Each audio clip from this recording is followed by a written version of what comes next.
I have created a version of these two characters which has some background bushes in it.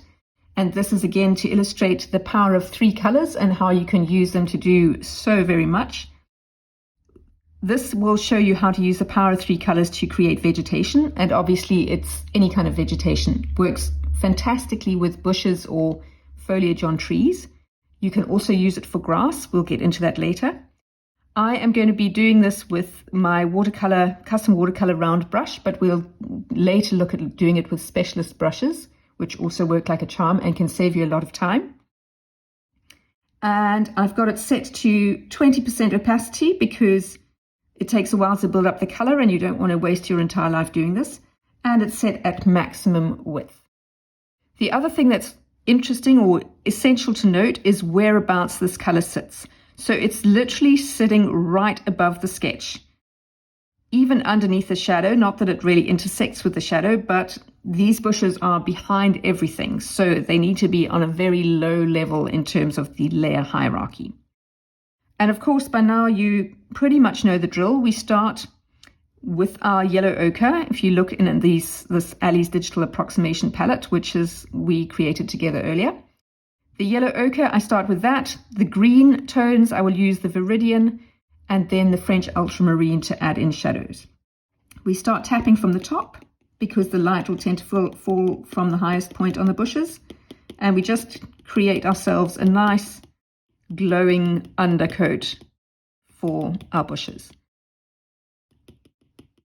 You can create bushes beautifully without any outline at all. I've used the outline here to just guide us. But you could quite happily have no outline and just create bushes with beautiful soft edges, save you an enormous amount of time cleaning up later. So we'll look into that. Okay, something that's important is which bushes are further away and which bushes are closer together.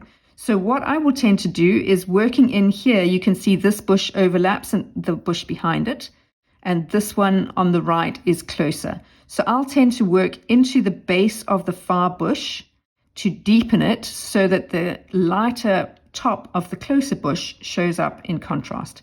So let me show you what I mean there. I'll go in with the Viridian, and what I'm actually going to do is I'm going to put an extra layer in, but I'm going to put it underneath the bushy color. So this is for the kind of bushes behind. So if I go and tap like this to create a deeper color behind,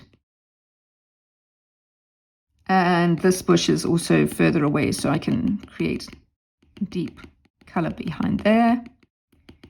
Okay, and then this I will go and clean up because I don't want it to overwrite or overshadow what I'm doing in the front.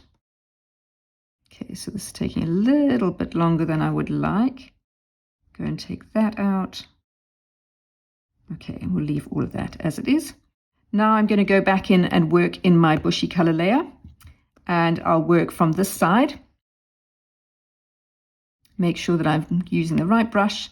Okay, I'm going to build a bit from the bottom here because the deeper colors will be at the bottom. So I need deeper greens at the bottom, more overlapping, and the top will tend to still have that sunlit look about it.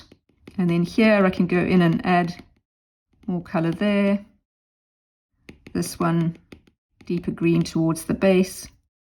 This one, deeper green towards the base. And now where you can see where there are natural tones of depth. I go and take my French ultramarine. I take it down to 10% because it's always strong. And then wherever that depth is, I just go and tap on top of it to start off with, just to add in more darkness, building on the darkness that's already come as a result of the overlapping. And the good thing about this process is it works in both directions. So if you end up with it a bit, you haven't got enough golden tones, I go back in afterwards and add them on. So the base of things will be deeper and bluer into the middle of the bushes, and probably at the base here under her feet. And then if we want to add a bit of extra green at the tops, because nothing's ever just golden, we can go and do that. And it's a matter of really looking and saying, okay, I want contrast. I want to be able to distinguish one bush from another. but I don't want things to be too bland. Okay, I can also then pick up my lemon yellow at this point, and I might go in and add in a little bit of, hang on, going back to 20% because otherwise this is going to be completely lost. Just adding in a few sunlighty sparkles into the lightest parts of the green. So yes, I'm breaking my rule, still sticking with yellow though, but that adds in the brightness of the yellow. And then I can just clean up, and that will have sorted out my power of 3. So yellow ochre, viridian, French ultramarine, and if you want to cheat and go for like 3.5, you can add in a bit of the lemon yellow on the top. I don't even really bother to clean this up because I don't want the hard outlines of the bushes. I'm happy to have the outline work there and to have what the sense of the color is doing. And if you zoom in and have a look, you can see we've got a nice kind of wild watery mixture there. Of course, we do need to go in and clean up where I've drawn or colored straight through her. So make sure that your brush is the right size, and it's just a matter of cleaning that off.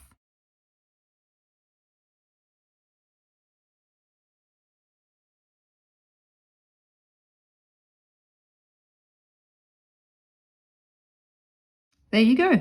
Power of 3 for vegetation.